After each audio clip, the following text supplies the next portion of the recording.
नमस्कार, मैं हूं भगवान प्रजापत। आप देख रहे हैं चैनल 9 न्यूज़। विधानसभा चुनाव हो चुके हैं, लेकिन अब जो है मतगणना 3 दिसंबर को होगी। इससे पहले कई तरह के कयास लगाए जा रहे हैं कि राजस्थान में क्या होगा, किसकी सरकार बनेगी और कौन बनेगा सिरमौर।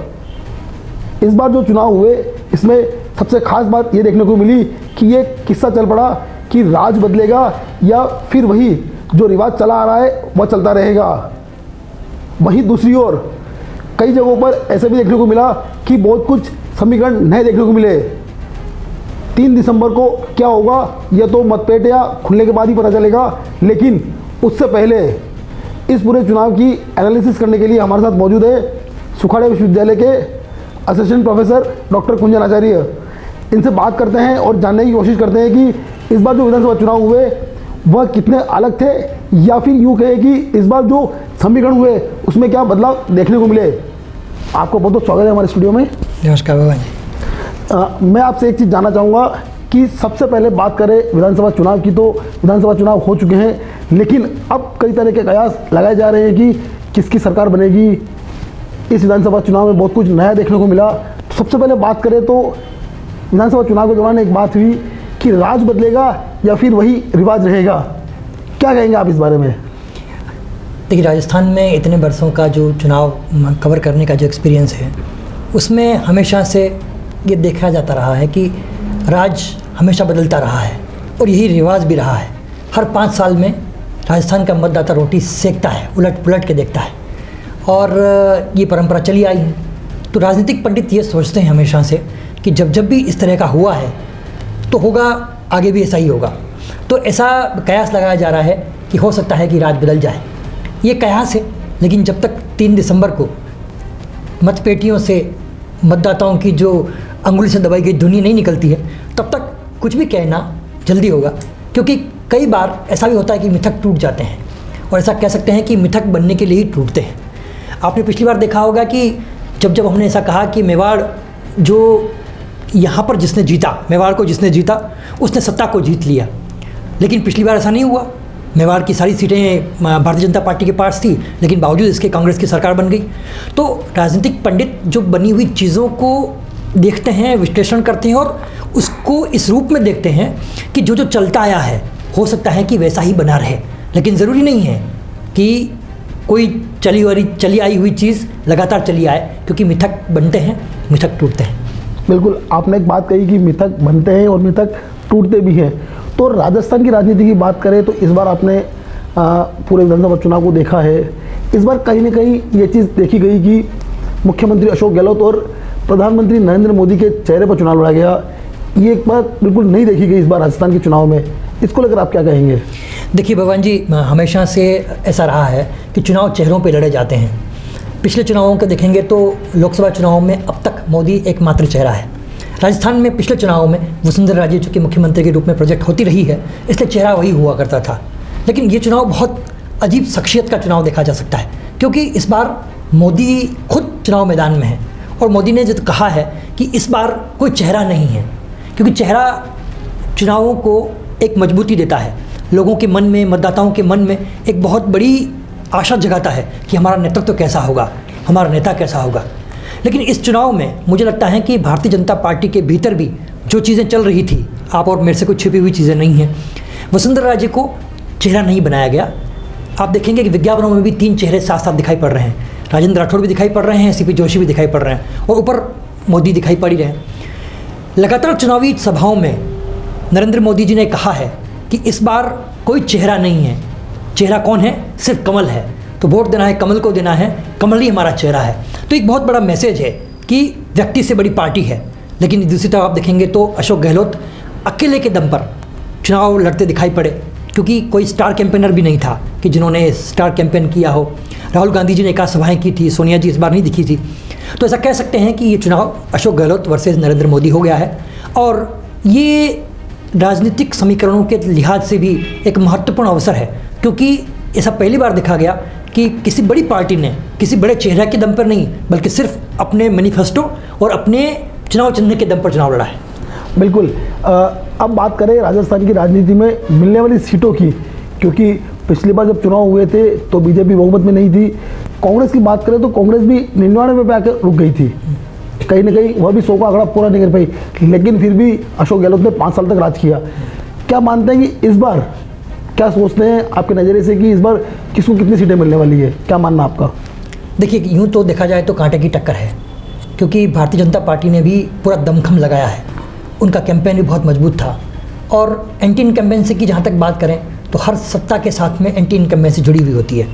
एंटी इनकम्बेंसी की जहाँ तक जिक्र करेंगे कि जब जब किसी भी सत्ता पर काबिज सरकार होती है तो उसके खिलाफ लोगों के मन में असंतोष होता है। कुछ ऐसे उदाहरण छोड़ दें जो केंद्र के सरकार को लेकर कहे जाते हैं। वहाँ एक चेहरा है मोदी जो हमेशा से चमकता रहा है, और आगे भी जिनके खिलाफ कोई ऐसी चीज़ दिखाई नहीं पड़ती है। लेकिन जो छोटी पार्टियां हैं, क्षेत्रीय पार्टियां हैं, जहाँ मध्य प्रदेश हैं, छत्तीसगढ़ हैं, तेलंगाना है, राजस्थान है, या और जहाँ सीटों में चुनाव लड़ा गया है, वहाँ एंटी इनकम्बेंसी, जिसे हम तो आम तौर पे सत्ता विरोधी लहर कहते हैं। सत्ता विरोधी लहर कभी कभी बहुत तेज़ी से दिखाई पड़ती है, लोगों के सामने मुखर हो जाती है, लेकिन कभी कभी भीतर चलती है, सिर्फ ऑब्जर्वेशन के बल पे चलती है। लोग कहते कुछ नहीं है, लेकिन अपने विचारों में, अपने बातचीत में, अपनी चर्चाओं में, लेखन में, चर्चाओं में ये सामने आता रहता है। तो यूँ कहा जा सकता है कि राज और रिवाज की जो हमने बात की है, अगर 3 दिसंबर को सरकार बदलती है तो राजनीतिक पंडित और हम और आप ये चर्चा करके कहेंगे कि देखिए सत्ता विरोधी लहर थी और कांग्रेस हार गई। लेकिन अगर ऐसा कहेंगे कि कांग्रेस की सरकार फिर बन गई तो हम ये कहेंगे कि नहीं, देखिए मिथक भी टूट गया है, और ये एक स्टेब्लिश जो तथ्य था कि सत्ता विरोधी लहर चलती है, ये भी एक तरह से खारिज होता दिखाई पड़ेगा। फिलहाल जो सवाल है भगवान जी आपका, इसमें मुझे ऐसा लगता है कि बहुत कांटे की टक्कर है। भारतीय जनता पार्टी और कांग्रेस दोनों ने ही दमखम लगाया है और बेहतर ढंग से चुनाव लड़ा है। और ऐसा कहा जाए कि जितनी योजनाएं गहलोत जी ने लागू की थी, उन सारी योजनाओं के बल पर उन्होंने चुनाव को लड़ा, दिखाया, लोगों के मन में एक पेठ भी बनाई। वहीं कांग्रेस की जो योजना है उनकी काट के तौर पर, या यूँ कहें कि उनके विकल्प के तौर पर भारतीय जनता पार्टी ने भी बहुत बेहतर ढंग से चुनाव प्रचार को मैनेज किया। सोशल मीडिया भी मैनेज किया, सोशल मीडिया के साथ साथ सड़क पर जनसभाओं में और रोड शोज़ में मैनेज किया। तो मुझे लगता है कि कांटे की टक्कर है, और सरकार 3 दिसंबर तो दूर है हालांकि, लेकिन आपको 30 तारीख तक जब एग्जिट पोल आएंगे तब तो पता चल जाएगा कि एग्जिट पोल में किसके रुझान आ रहे हैं। बिल्कुल। एक बात अभी आपने कही कि योजनाओं के दम पर मुख्यमंत्री गहलोत ने चुनाव लड़ा है। कहीं ना कहीं जो चुनावी मैनिफेस्टो था, चाहे कांग्रेस का हो चाहे बीजेपी का हो, दोनों ही मैनिफेस्टो आपने देखे हैं। उन मैनिफेस्टो के आधार पर आप क्या सोचते हैं कि किसकी योजनाएं बेहतर हो सकती है आने वाली सरकार के तौर पर आप देखें तो? देखिए, घोषणा पत्र जो होते हैं वो किसी राजनीतिक दल का एक चारित्रिक विश्लेषण भी करते हैं, या यूँ कहें कि चुनावी मैनिफेस्टो किसी भी पार्टी की आत्मा है, क्योंकि वो एक अपने तमाम तरह की जो भावनाएं हैं, जो विश्वास है, जो जनता के बीच में जाकर खड़ा करना है, उस विश्वास के बल पर जनता के बीच जाने की एक कवायद भी होती है। मैनिफेस्टो दोनों पार्टियों का मैंने पढ़ा। आम तौर पर हम ये देख सकते हैं कि दोनों ही पार्टियों ने वादे किए हैं। चुनाव होते वादे करने के लिए ही हैं, क्योंकि आम तौर पे वादों पे और जुमलों पे चुनाव लड़े जाते हैं, और शायद इस चुनाव में भी लड़े गए हैं। जितनी चीज़ें हमने इस चुनाव में देखी हैं वो सर्वाधिक विश्वास और वादे, जिसमें गारंटी शब्द का इस्तेमाल लगातार किया गया। दोनों ही पार्टियों ने गारंटी का इस्तेमाल किया। तो मैनिफेस्टो आमतौर पर, मेरा इतने लंबे समय का अनुभव है, चुनाव जीतने और हारने के बाद में मैनिफेस्टो रद्दी की टोकरी में चले जाते हैं। फिर याद आते हैं कब वापस चुनाव होते हैं, हम और आप वापस चर्चा करते हैं, देखिए आपका मैनिफेस्टो नंबर 4 पूरा नहीं हो पाया, देखिए इन्होंने जो वादे किए थे पूरे नहीं हो पाए। आमतौर पर जनता मैनिफेस्टो पढ़ती भी नहीं है, ना उसको देखती है ना समझती है। मैनिफेस्टो को लेकर कितनी खबरें बनी होगी ये आप भी जानते हैं, लेकिन पार्टियों का दायित्व है वो अपने रणनीति को, अपने विचारों को, अपने आवाज़ को और अपने विश्वास को जनता के बीच में ले जाए और ये कहे कि हाँ, हम ये विचार लेके आए हैं आपके बीच में, हमारा विचार ये है, हमारा विचार आपका विश्वास बन सकता है, तो आइए हमको इस विश्वास और विचार के बल पे वोट दीजिए। तो मुझे लगता है मैनिफेस्टो उतनी भूमिका नहीं निभाते हैं जितनी road shows, social media campaign और तमाम तरह के वो भाषण जो जनता के बीच में दिए जाते हैं वो निर्णायक सिद्ध होते हैं। क्षेत्रीय पार्टी की बात करें, इस बार क्षेत्रीय पार्टियां बहुत अधिक देखने को मिली, खासकर उदयपुर संभाग में देखने को मिली। हालांकि प्रदेश स्तर की बात करें तो उसमें भी देखने को मिला। बीजेपी कांग्रेस तो दोनों राजनीतिक पार्टियां हैं ही, उसके अलावा चाहे शिवसेना हो, चाहे बसपा हो, चाहे अन्य पार्टियाँ, उन्होंने प्रदेश स्तर पर चुनाव लड़ा। और खासकर मेवाड़ की बात करें तो मेवाड़ में दो पार्टियाँ, बीटीपी और बीएपी, ये दोनों ही पार्टियाँ बड़ी जोश और खरोश के साथ चुनाव में उतरी। इनको लेकर आप क्या कहेंगे, क्योंकि क्षेत्रीय पार्टियाँ जो है उनका जिस तरह से वर्चस्व बढ़ रहा है, ये किस तरह की भूमिका होगी इस चुनाव में, क्या मानना आपका? देखिए, जहाँ तक क्षेत्रीय पार्टियों का सवाल है, क्षेत्रीय पार्टियाँ समय समय के साथ में खड़ी होती रही हैं और बैठती रही हैं। जहाँ तक आपने बीटीपी का जिक्र किया है, बीएपी का जिक्र किया है, मैं एक और पार्टी का जिक्र करता हूँ, आरएलपी भी है यहाँ पर, जो बिल्कुल मावली से भी लड़ रही हैं और वल्लभनगर से पहले लड़ाई था। कम से कम नुकसान पर अधिक से अधिक फ़ायदा कमाने की जो कवायद होती है वो क्षेत्रीय पार्टियों की होती है। क्षेत्रीय पार्टियों का गणित बहुत अलग तरीका का होता है। आप देखिए कि बीटीपी ने जिस तरह से पिछली बार में 2 सीटें जीत ली, वही टूट के बीएपी में 2 स्प्लिट हो गया वो, क्योंकि उनको लगा कहीं ना कहीं कि आदिवासी वोट बैंक हमारा बहुत मजबूत वोट बैंक है और वो हमको कहीं ना कहीं किसी तरह से फ़ायदा पहुंचा सकता है। अब आप देखिए कि जिस तरह से क्षेत्रीय पार्टियों ने दस्तक दी है राजस्थान की राजनीति में, उसमें मैं सबसे महत्वपूर्ण जिक्र करना चाहूँगा बहुजन समाजवादी पार्टी का।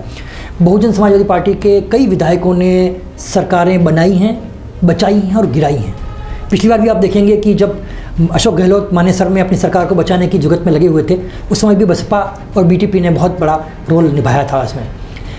उदयपुर संभाग की बात करें तो डूंगरपुर और बांसवाड़ा सीटों पर बीएपी और बीटीपी दोनों ही ताल ठोंक रही है और दोनों ही पार्टियों का बहुत मजबूती से वर्चस्व भी देखने को मिल रहा है। उनका प्रचार अभियान देखिए, उनका लोगों से बातचीत करने का अंदाज़ देखिए, और सबसे बड़ी चीज़ जो मैंने उन लोगों में देखा, मतदाताओं में हमने जो बातचीत की, तो उनका सीधा सीधा रुझान ये था कि जो आदिवासी हितों की बात करेगा वो हमारा असली नेता होगा, वो हमारा असली दावेदार होगा। तो ऐसे में ये कयास लगाया जा सकता है कि बीटीपी और बीएपी दोनों ही एक मजबूत आदिवासी विकल्प के तौर पे उभर रही हैं। तीसरी बीएसपी जो है, बीएसपी ने कई सारी सीटों पर खड़े किए हैं, दावेदार प्रत्याशी खड़े किए हैं। बीएसपी हमेशा से खड़ी करती रही है और चलता भी रहा है, लेकिन आरएलपी ने भी बहुत मजबूती से अपनी उपस्थिति दर्ज की है। मावली से उन्होंने एक भारतीय जनता पार्टी के जो बागी हुए हैं उनको स्थान दिया है, और आप देखेंगे कि आरएलपी से ही जो पिछली बार चुनाव लड़ चुके हैं वल्लभनगर से, उनको भारतीय जनता पार्टी ने टिकट दिया है। तो क्षेत्रीय पार्टियां कहीं ना कहीं प्रत्याशियों के चेहरे को देखकर तिलक निकालती है, चुनाव में खड़ा करती है, और वो अपनी तमाम तरह की उन बातों को भी शामिल करने की कोशिश करती है जो जनता से सीधे जुड़े हुए हैं। बिल्कुल, आपने बात कही मेवाड़ में जो क्षेत्रीय पार्टियां जो इस बार चुनाव मैदान में थी।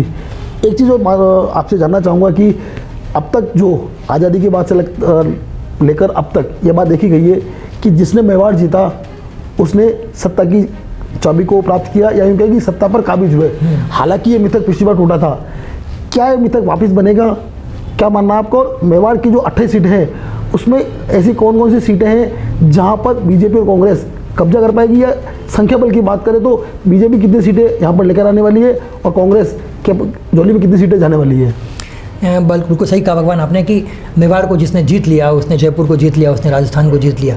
लेकिन पिछली बार जो मिथक टूटा था उसको लेकर कई लोगों का दिल टूट गया कि भाई सत्ता तो मेवाड़ के पास आ गई है, लेकिन मेवाड़ में सत्ता आने के बावजूद वो सरकार नहीं बना पाई है।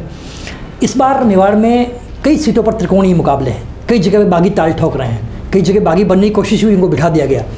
2 सीटें बहुत महत्वपूर्ण दिख रही मुझे। एक चित्तौड़गढ़ सीट दिख रही है जहाँ पर त्रिकोणीय मुकाबला है, और भारतीय जनता पार्टी 2 हिस्सों में बढ़ गई है। पिछले जो विधायक थे वो उन्होंने पूरी मजबूती के साथ अपने वर्चस्व को दिखाया है। वहीं आप देखेंगे कि मावली से भी त्रिकोणीय मुकाबला दिख रहा है, इधर वल्लभनगर में भी त्रिकोणीय मुकाबला दिख रहा है। ऐसे में मेवाड़ जो है इस बार थोड़ा सा असमंजस में है, पशोपेश में है। इधर आप नाथद्वारा में देखेंगे तो सीपी जोशी जी को विश्वराज सिंह जी ने बहुत मजबूती से टक्कर दी है, क्योंकि राजपूत मतदाता जो हैं पूरे मेवाड़ में फैले हुए, जो नाथद्वारा और आसपास के हैं, उन्होंने उनमें विश्वास जताया है क्योंकि राज परिवार के सदस्य हैं। तो ऐसे में आप देखिए कि सीपी जोशी एक स्टार कैंपेनर होने के बावजूद वो नाथद्वारा से इस बार बाहर निकल नहीं पाए, और उनको कहना भी पड़ा इस बार कि मैं इस बार मेरा आखिरी चुनाव है, और उनकी आंखों में आंसू भी थे। ऐसे में आप देखिए कि चुनाव कई रंग दिखाता है, चुनाव रंग दिखाने के लिए भी होते हैं, और हर चुनाव में हमें नए नए रंग दिखाई पड़ते हैं। ऐसे में मेवाड़ की इन सीटों पर जहाँ जहाँ भी त्रिकोणीय मुकाबले हैं वहाँ पे बहुत रोचक मुकाबला होने वाला है। लेकिन बात करें उदयपुर सीट की या उदयपुर ग्रामीण की, तो ऐसे में स्पष्ट है कि जिनको वोट परसेंटेज 68 से ऊपर निकल गया है, ऐसा माना जाता है कि जब वोट परसेंटेज ऊपर निकलता है तो सत्ता विरोधी पार्टियों को फ़ायदा होता है। लेकिन ये कयास है, उल्टा भी हो सकता है। गुलाब चंद कटारिया जी के असम में राज्यपाल बनने के बाद से उनकी विरासत को संभालने के लिए ताराचंद जैन को उत्तरदायित्व दिया गया विधायक के तौर पर चुनाव लड़ने के लिए, और उन्होंने बहुत बेहतर ढंग से चुनाव लड़ा भी है। भाजपा के राष्ट्रीय प्रवक्ता गौरव वल्लभ ने भी बहुत बेहतर ढंग से चुनाव मैनेजमेंट किया और उदयपुर सीट पर अपनी दस्तक दी है। तो जहाँ जहाँ सीधा मुकाबला है भारतीय जनता पार्टी और कांग्रेस में, वहाँ तो कुछ कहने की बात है नहीं, वहाँ तो कुछ मार्जिन जो है उस पर नज़र टिकी हुई है। लोग ये कह रहे हैं कौन जीतेगा पता नहीं, लेकिन मार्जिन कितना होगा ये देखने की बात होगी। लेकिन ये भी दिलचस्प मामला है, अगर इस बार मेवाड़ में दोनों पार्टियों में से जिसका वर्चस्व होगा, मुझे लगता है सरकार उसी की बनने वाली है। बिल्कुल, आपने भी एक सीट का जिक्र किया, नादवारा सीट का। इस सीट पर इस बार फिर से बीजेपी ने जो अपना प्रत्याशी उतारा वह राज परिवार के पूर्व सदस्य रहे हैं विश्वराज सिंह मेवाड़। वहाँ पर बात की जाए तो वहाँ एक यूँ कहे कि कैंपेनिंग के दौरान एक बात सामने आई कि इस बार जो चुनाव है विश्वराज सिंह मेवाड़ नहीं बल्कि एकलिंगनाथ लड़ रहे हैं। ये बात आपने भी सुनी होगी, एक चर्चा रही इसकी नादौरा सीट पर खासकर। बिल्कुल। और उसका असर कहीं आसपास भी देखने को मिला, जैसे कि कुंभलगढ़ सीट है, राजसमंद है, भीम है, क्योंकि नादवारा जो सीट है वो इन सबसे लगती हुई सीटें हैं, राजसमंद जिले के अंदर आती है। बिल्कुल। तो क्या मानना आपका कि ये जो यूँ कहे कि चर्चा हुई कि चुनाव एकलिंगनाथ लड़ रहे हैं, इसका कितना फर्क पड़ेगा या फर्क देखा गया इस बार चुनाव में? देखिए भगवान, भावनात्मक तौर पर जो चुनाव लड़े जाते हैं उनमें इस तरह के जुमले, इस तरह के कयास और इस तरह की बातें हमेशा सामने आती रही है। जैसा कि हम जानते हैं मेवाड़ राज परिवार के सदस्य हैं विश्वराज सिंह, और मेवाड़ में हम सब लोग जानते हैं कि यहाँ राजा नहीं होते हैं, महाराणा नहीं होते हैं, यहाँ जो राणा हैं वो एकलिंगनाथ हैं। बाकी जो कुछ भी राज परिवार के सदस्य हैं वो दीवान के तौर पर उनकी सेवा में लगे रहते हैं। पूरी दुनिया देखती है, चूँकि हम महाराणा प्रताप की धरती से आते हैं और महाराणा प्रताप के वंशज हैं विश्वराज सिंह भी। ऐसे में ये कहना कि भाई चुनाव विश्वराज सिंह नहीं लड़ रहे हैं, चुनाव एकलिंगनाथ लड़ रहे हैं, ये सीधा सीधा राज परिवार और राज परिवार से जुड़ी हुई आस्थाओं को दिखाता है। मेवाड़ में हम जानते हैं एकलिंगनाथ जो हैं हमारी आस्था का केंद्र है, और पूरे मेवाड़ में एकलिंगनाथ का जब जयकारा होता है तो वो राज परिवार से जुड़ा भी होता है और हमारी आस्थाओं से जुड़ा भी होता है। ऐसे में ये जो बात कहना है ये लोगों के भावनात्मक आंदोलन को उजागर करने की बात होती है। कई बार ऐसा होता है कि जातिगत समीकरणों पर भी वोट लड़े जाते हैं, चुनाव लड़े जाते हैं। हम देखेंगे कि इस बार के चुनाव इस तरह भी पेचीदगी है, क्योंकि जब जब भी चुनावों में जातिगत समीकरण घुसते हैं तो इस तरह के जुमले सामने निकल के आते हैं। नादवारा सीटों पे, नादवारा सीट जो है वहाँ पे राजपूत बहुल सीट हैं, ब्राह्मण भी हैं, भील समुदाय भी बहुत सारा है। तो ऐसे में इस बात को इस रूप से रेखांकित करना कि इस बार चुनाव एकलिंगनाथ लड़ रहे हैं, ये तमाम उन लोगों के सेंटिमेंट से जुड़ा हुआ सवाल था जो अब तक बदलाव चाह रहे थे या अब तक कोई एक नए चेहरे की तलाश में थे या एक मजबूत चेहरे की तलाश में थे। क्योंकि आप देखेंगे कि अब तक सीपी जोशी के सामने जो भी कैंडिडेट खड़े हुए वो ढंग से जीत नहीं पाए अब तक। हालांकि एक बार 2013 में एक मौत से सीपी जोशी जी की हार हुई थी, लेकिन ये कयास लगाया जाता है कि जातिगत समीकरण कितने काम आते हैं। ऐसे में धार्मिक आस्थाओं से जुड़े हुए जुमले हमेशा काम करते हैं। आप देखिएगा कि जब भी कोई बाहरी प्रत्याशी आता है पैराशूट से तो वो ये स्टेब्लिश करने की कोशिश करता है कि मैं तो यहीं का जन्मा जाया हूँ, मैं यहीं पे पला बड़ा हूँ। लेकिन जब कभी धार्मिक आस्था का मामला होता है तो कभी कभी हम ये भी कहने की कोशिश करते हैं कि मैं उस समाज का हूँ, मैं उस विचारधारा का हूँ, क्योंकि जितने संप्रदाय, जितने धर्म हैं उन सबके अपने अपने पूज्य आराध्य भी हैं, और वो सब लोग ये बताने की कोशिश करते हैं कि मैं उस समाज का हूँ, उस संप्रदाय का हूँ।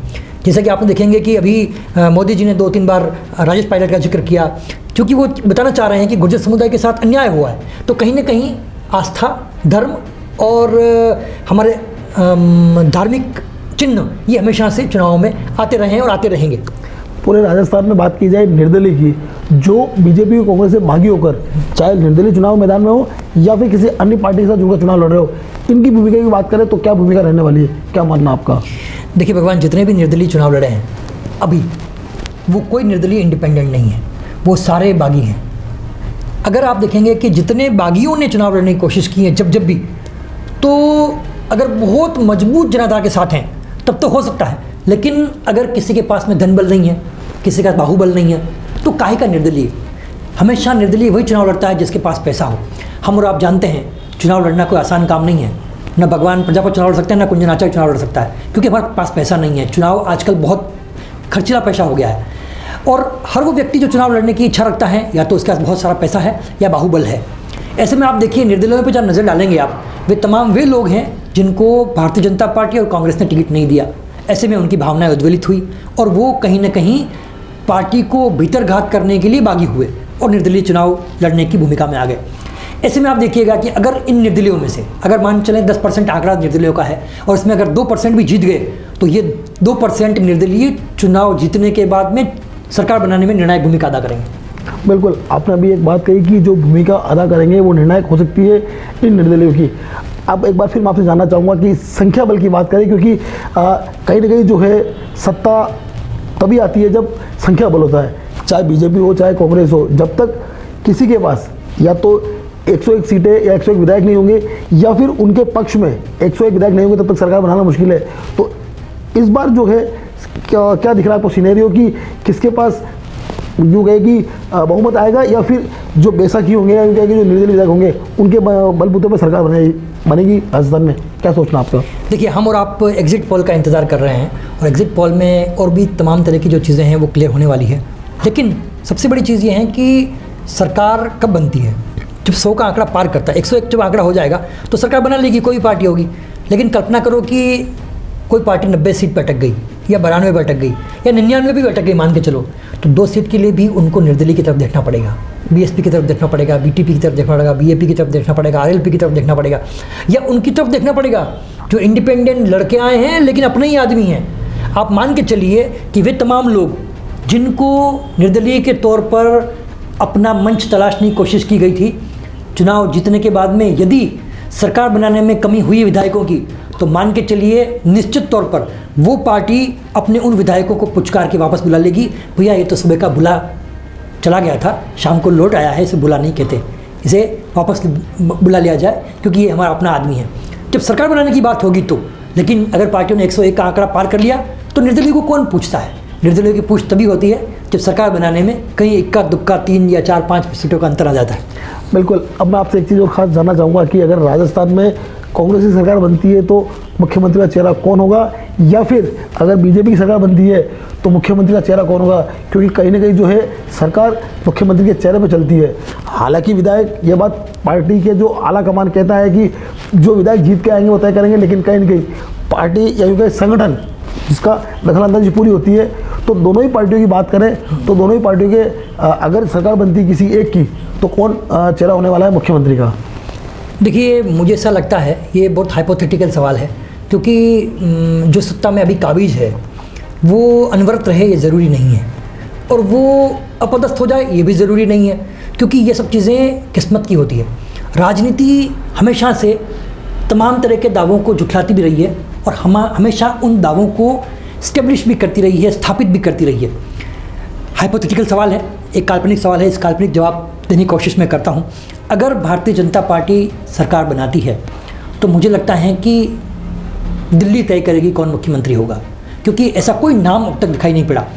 अगर हम बात करें वसुंधरा राजे की, जो अब तक मुख्यमंत्री रही हैं इतने टर्म तक, और उनको इस बार चेहरा नहीं बनाया गया। चेहरा नहीं बनाने का मतलब सीधा सीधा अर्थ ये होता है कि उसको मुख्यमंत्री का दावेदार नहीं बनाया गया है।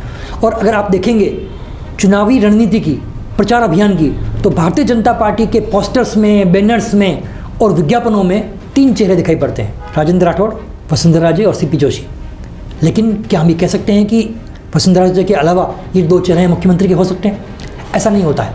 भारतीय जनता पार्टी में बहुत अप्रत्याशित निर्णय लिए जाते हैं। आप देखिए, राष्ट्रपति का निर्णय हो, उपराष्ट्रपति का निर्णय हो, या और भी कई सारे ऐसे मैंने देखे हैं जहाँ पर अप्रत्याशित तौर पर नया नाम उछल कर आता है।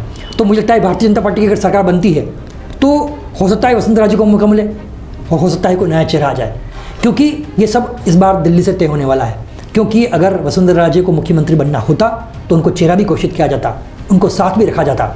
इस बार देखिए, नरेंद्र मोदी जी की बॉडी लैंग्वेज देखिए, उनके जो रोड शोज़ देखिए, रोड शोज़ में सिर्फ सीपी जोशी साथ में है। लेकिन क्या हम ये सोच सकते हैं कि सीपी जोशी मुख्यमंत्री होंगे? ऐसा भी नहीं है। इसका जो सीधा सीधा अर्थ है वो 3 तारीख को शाम 5 बजे के बाद में ये तय हो जाएगा कि कौन मुख्यमंत्री बनने वाला है।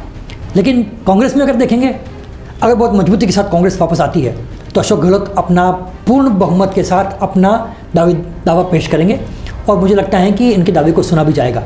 लेकिन कयास ऐसे भी लगाए जाते हैं दिल्ली के गलियारों में कि आला कमान मुख्यमंत्री अशोक गहलोत से खुश नहीं है, क्योंकि अभी इस दौरान जब कभी भी सुनवाई हुई 2-3 मामलों में, तब अशोक गहलोत दिल्ली नहीं गए थे और ये दिखाने की कोशिश की थी कि मेरे पैरों में चोट है, मैं आ नहीं पाया हूँ।